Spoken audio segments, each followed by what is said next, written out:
Very good morning class 8। मैं हूं अभिशार sir और आज के बीच में लेकर आया हूं आपके चैप्टर नंबर 6 जिसका नाम है ऑपरेटिंग सिस्टम। उसका 6th वीडियो यानी कि छठा वीडियो। तो आज के इस वीडियो में हम लोग देखने वाले हैं फंक्शंस ऑफ ऑपरेटिंग सिस्टम्स। हम लोग इसमें देखेंगे क्या फंक्शन ऑफ ऑपरेटिंग सिस्टम, यानी कि ऑपरेटिंग सिस्टम के क्या क्या काम होते हैं और क्या क्या इसके पर क्यों इसको यूज़ किया जाता है, समझे। लेकिन उससे पहले एक एक्टिविटी था जो कुछ बच्चे ने कहना था कि मैं ये मुझे नहीं जानकारी है, मुझे बता दीजिए आप। तो मैं ये सबसे पहले बता देना चाहता हूँ। तो यूनिक्स या फिर डॉस दोनों में फाइल्स एंड फोल्डर्स को डायरेक्टरीज बोला जाता है। ओके, क्या बोला जाता है? डायरेक्टरीज, ध्यान रहेगा, ठीक है। डायरेक्टरीज, इसको अपने कॉपी में लिख लेंगे। यूनिक्स में फाइल, यूनिक्स और डॉस दोनों में फाइल्स एंड फोल्डर्स को डायरेक्टरीज बोला जाता है। ओके, चलिए अब हम लोग आते हैं अपने आज के टॉपिक पे जो फंक्शंस ऑफ ऑपरेटिंग सिस्टम्स होता है। ठीक, बहुत ही सिंपल लेवल पे बताया गया है बाबू आपके बुक में, मतलब बिल्कुल जीरो लेवल का ही बताया गया है। लेकिन जीरो लेवल में आप लोगों के लिए, आप लोग जिस स्टैंडर्ड में हो यानी कि क्लास 8 के हिसाब से बहुत बढ़िया है। ठीक है, तो क्या क्या पॉइंट्स है सबसे पहले मैं आपको इसका हेडिंग बता देता हूँ। पहला है it manage the hardware and software resource of system, यानी कि हार्डवेयर और सॉफ्टवेयर जो रिसोर्स होता है उसको हैंडल करता है, उसको मैनेज करता है। पहला पॉइंट ये। दूसरा पॉइंट है it provides a suitable environment for applications to deal with hardware without having to know all the details of the hardware. ये एक सुटेबल एनवायरनमेंट प्रोवाइड करता है जिससे कि हार्डवेयर बिना किसी जो हमारा ऑपरेटिंग सिस्टम है बिना किसी हार्डवेयर के डिटेल्स को जाने हुए अपना वर्क परफॉर्म करता है। ओके, ये दो पॉइंट हमारे हैं। तो आइए ये दोनों पॉइंट को हम लोग समझते हैं।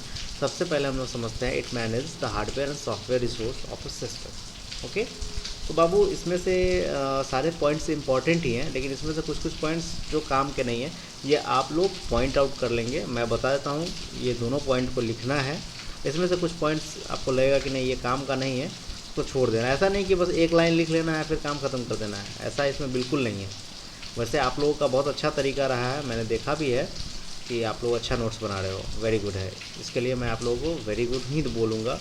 ओके, और कुछ बच्चे का परफॉर्मेंस बहुत ही शानदार है, बहुत बढ़िया है। ओके, चलिए ज़्यादा समय व्यर्थ ना करते हैं, हम लोग टॉपिक पे आते हैं। सबसे पहला पॉइंट हमारा था it manage the hardware and software resource of system. तो इसमें क्या होता है कि management of hardware and software resource is very important. जो हमारे कंप्यूटर का हार्डवेयर और सॉफ्टवेयर, हार्डवेयर करने का मतलब फिजिकल, ओके, यानी कि फिजिकल रैम हो गया, प्रोसेसर्स हो गए, इन सारे चीज़ों को मैनेज करना। और फिर सॉफ्टवेयर्स को भी तो मैनेज करना पड़ता है ना। अब वो सॉफ्टवेयर कैसे परफॉर्म करेगा, किस समय क्या एक्ट करेगा, कितने हार्डवेयर को लेगा, कितने मेमोरी को लेगा, ये सारा कुछ होना चाहिए।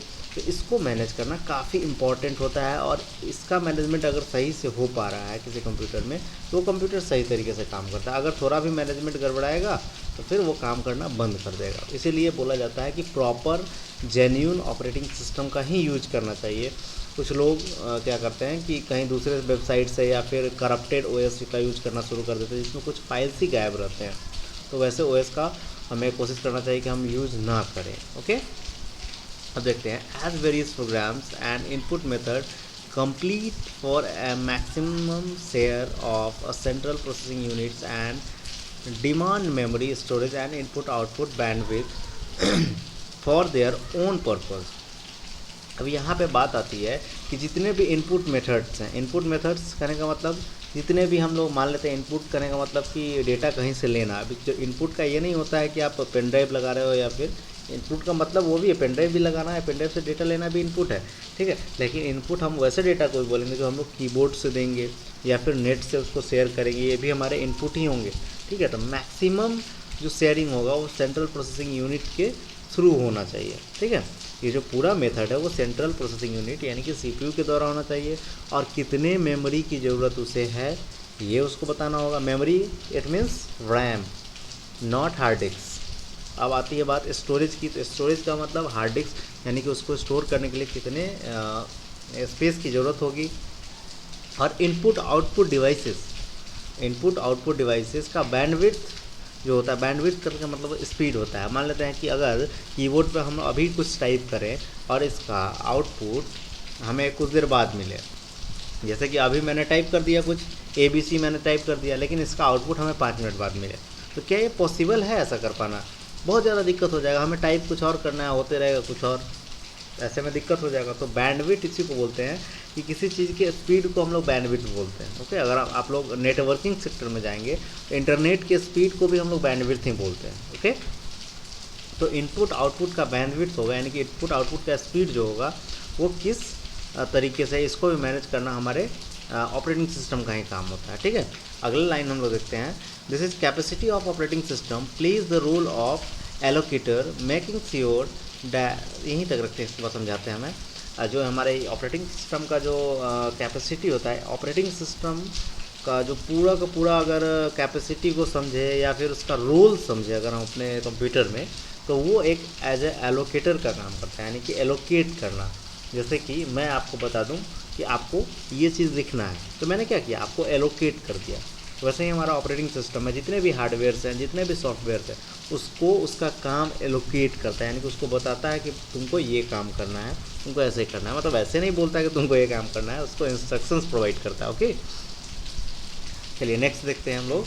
Making sure that each application get the necessary resource, और ये चीज़ हमेशा श्योर करता है कि जितने भी हमारे एप्लीकेशंस है उसको नेसेसरी रिसोर्स मिलना चाहिए। नेसेसरी रिसोर्स करने का मतलब हार्डवेयर मिलना चाहिए। Hardware it means memory, storage devices यानी कि हार्ड डिस्क, और फिर इनपुट आउटपुट ऑपरेशंस और बैंडविड्थ, ये सारे चीज़ उसको मिलना चाहिए जो भी उसकी ज़रूरत का हो सकता है। किसी एप्लीकेशन को या किसी सॉफ्टवेयर को अगर चाहिए कि वो मैक्सिमम रैम उसको चाहिए, हो सकता है उसको 2 GB रैम की ज़रूरत हो, तो उसको उस समय में 2 GB रैम प्रोवाइड किया जाएगा।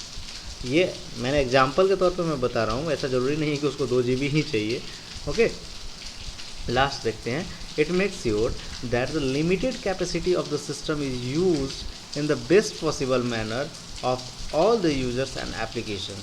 ये हमेशा ये श्योर करता है कि लिमिटेड कैपेसिटी, पॉइंट ध्यान दीजिएगा, लिमिटेड कैपेसिटी, यानी कि एक जो हमारे सिस्टम का कैपेसिटी है वो तो लिमिटेड रहता है, आपको भी पता होगा। लिमिटेड करने का मतलब उसमें ऐसा थोड़ी है कि 2 GB रैम है तो 2 मिनट के बाद 10 GB रैम हो जाएगा। वो पहले से फिक्स है 2 GB रैम, फिर उसको बढ़ा के हम लोग हो सकता है 4 GB सिस्टम बंद करने के बाद कर सकते हैं। तो एक लिमिटेड कैपेसिटी के अंदर में सारे एप्लीकेशन को प्रॉपर वे में मैनेज करना इसका फंक्शन होता है, इसका काम होता है। समझ गए? मैं कोशिश कर रहा हूँ कि आप लोग सिंपल से सिंपल तरीके से छोटे छोटे चीज़ों में, क्योंकि ये आपके पूरे यानी कि क्लास 8 का पूरा जितना 8-10 चैप्टर है उसमें one of the best and one of the most important chapter है। ठीक है, ये आपके होल लाइफ में काम आने वाला है। एक चैप्टर और आपके इसके आगे का है जो कि काफ़ी इम्पॉर्टेंट है, डेटाबेस मैनेजमेंट सिस्टम, वो भी काफ़ी इम्पॉर्टेंट है। उससे पहले हमारा होगा ये विजुअल बेसिक। ठीक है, विजुअल बेसिक भी सही है। आप लोग क्यू बेसिक पढ़े ही होंगे। क्यू बेसिक के आधार पर, क्यू बेसिक मैंने भी इस चैप्टर में कुछ पढ़ाया है, उसके आधार पर ही विजुअल बेसिक का उसी का थोड़ा सा एडवांस वर्जन है, मैं वो भी पढ़ाऊँगा, लेकिन पहले ये हम लोग ध्यान देते हैं। ओके, चलिए तो हम लोग नेक्स्ट पॉइंट की ओर आते हैं। नेक्स्ट पॉइंट हमारा है, it provide a suitable environment for application to deal with hardware without having know all the details of hardware. ये जो हमारा ऑपरेटिंग सिस्टम है, ये जितने भी हार्डवेयर्स हैं, जितने भी एप्लीकेशंस यानी कि सॉफ्टवेयर्स हैं, उसको बिना हार्डवेयर के डिटेल्स नॉलेज के उसको सुटेबल एनवायरनमेंट प्रोवाइड करता है, यानी कि उसको एक माहौल देता है कि जहाँ पे वो आसानी से रन कर सके, जहाँ पे वो आसानी से काम कर सके। Okay, the operating system has to make sure that all the applications keep running even if there is changes in the hardware. Operating system ये हमेशा इंश्योर करता है कि जितने भी एप्लीकेशन हैं वो रन करते रहें, इवन कि हार्डवेयर में कोई चेंजेस भी आया हो। ठीक है, जैसे कि मान लेते हैं कि मेरे पास 2 GB का रैम था, अब उसको मैंने हटा दिया और लगा दिया मैंने 6 GB का रैम, यानी कि एक 4 GB का और एक 2 GB का, 6 GB का मैंने रैम लगा दिया। तो ऐसा नहीं होना चाहिए कि 6 GB का रैम हम लोग लगा दिए तो वो प्रोग्राम रन ही ना करे। इससे हार्डवेयर को एप्लीकेशन, मतलब हार्डवेयर को एप्लीकेशन से कोई लेना देना नहीं रहना चाहिए और एप्लीकेशन को हार्डवेयर से कोई लेना देना नहीं चाहिए। तो इसका मैनेजमेंट कौन करता है? इसका मैनेजमेंट हमारा ऑपरेटिंग सिस्टम करता है। ठीक है, it is the operating system which controls the working of hardware and application are not meant to interact with hardware directly। यही बात मैंने अभी बताया है आपको कि ये ऑपरेटिंग सिस्टम ही है जो हमेशा इंश्योर करता है कि हार्डवेयर और एप्लीकेशन हमेशा एक दूसरे से डायरेक्टली इंटरेक्ट ना करे, बीच में उसका इंटरमीडिएटरी कोई ना कोई चीज़ होना चाहिए। इंटरमीडिएट का काम कौन करता है? हमारा ऑपरेटिंग सिस्टम। ओके, अब यहाँ पे एक और चीज़ देखेंगे, नेक्स्ट लाइन हमारा है, for this an operating system has to provide a consistent application interface. इसके लिए हमारा ऑपरेटिंग सिस्टम एक कंसिस्टेंट एप्लीकेशन इंटरफेस देता है। इंटरफेस करने का मतलब जो विजुअल आपके स्क्रीन पर भी जा रहा है वो किसी न किसी एप्लीकेशन के थ्रू ही जा रहा है। अगर मेरे लैपटॉप में कोई पीडीएफ व्यूअर नहीं होता, यानी कि पीडीएफ रीडर नहीं होता, तो क्या इंटरफेस जो आप देख रहे हैं अभी आपके स्क्रीन के आगे दिख रहा है, तो ये दिखता क्या? बिल्कुल नहीं दिखता। तो ये ऑपरेटिंग सिस्टम का काम होता है कि जो प्रोवाइड करता है कि इंटरफेस को, वो भी कंसिस्टेंट। ऐसा नहीं कि मान लें कि अभी दिख रहा है सेकंड में गायब हो जाए, ऐसा होगा तो बहुत ज़्यादा मुश्किल है। अभी दिख रहा है फिर गायब हो रहा है, दिख रहा है गायब हो रहा है, तो ऐसा तो ना हम पढ़ा पाएंगे ना आप पढ़ पाएंगे। ओके, और ना ही कोई यूजर उस पर काम कर पाएंगे। ठीक है, this function of operating system make it possible for the application developer to develop an application और on one computer that would run on other computer with same basic requirement। ये जो हमारा फंक्शन है ये हमेशा ये आपको प्रोवाइड करता है ताकि एक डेवलपर करने का मतलब जो बनाता है हमारे कंप्यूटर सॉफ्टवेयर्स को या फिर एप्लीकेशंस को, ये डेवलपर ऐसा जो हमारा ऑपरेटिंग सिस्टम है ऐसा प्लेटफॉर्म प्रोवाइड करता है जिससे ये जो डेवलपर होते हैं उनको ये हमेशा सुविधा मिलता है कि वो किसी एक कंप्यूटर पे अपना जो भी सॉफ्टवेयर है या फिर एप्लीकेशन है उसको डेवलप करें। ओके, और इसके बाद वो कहीं भी किसी भी कंप्यूटर पे जो बेसिक रिक्वायरमेंट होता है, यानी कि बेसिक रिक्वायरमेंट होना चाहिए, रैम इतना होना चाहिए, ये सब जो बेसिक रिक्वायरमेंट जिस भी कंप्यूटर में होगा वहाँ रन करा दे। लेकिन अगर ऐसा होता कि मतलब हर एक पर्टिकुलर सिस्टम्स या फिर लैपटॉप्स के लिए अलग अलग तरह के सॉफ्टवेयर की ज़रूरत होती तो हमें खुद एक हायर करना पड़ता डेवलपर। जैसे मान लेते हैं कि मेरे कंप्यूटर के लिए एक एप्लीकेशन की ज़रूरत है। फॉर एग्जांपल अभी बात कर लेते हैं, हम लोग पीडीएफ रीडर की ही बात कर रहे हैं, तो मेरे कंप्यूटर के लिए जो पीडीएफ रीडर है वो सिर्फ मेरे में ही चलेगा, वो आपके कंप्यूटर में नहीं चलेगा। अगर ऐसा होता तो क्या होता, हमें अपने लिए बनाना पड़ता, फिर आपको अपने लिए बनाना पड़ता, फिर दूसरे बच्चों के लिए दूसरे, मतलब हर एक आदमी हर एक इंडिविजुअल कंप्यूटर के लिए अलग अलग डेवलपर की ज़रूरत पड़ती, अलग अलग एप्लीकेशन की ज़रूरत पड़ती, होता कि नहीं होता। लेकिन ये हमारा ऑपरेटिंग सिस्टम एक ऐसा फंक्शन प्रोवाइड करता है कि एक बेसिक रिक्वायरमेंट के द्वारा सारे के सारे कंप्यूटर जितने भी दुनिया में कंप्यूटर्स हैं वहाँ पे एक बेसिक रिक्वायरमेंट कर देता है। बेसिक यानी कि एक होता है कि ना कि आपका एज अगर 10 साल है तो आप यहाँ एंटर कर सकते हैं।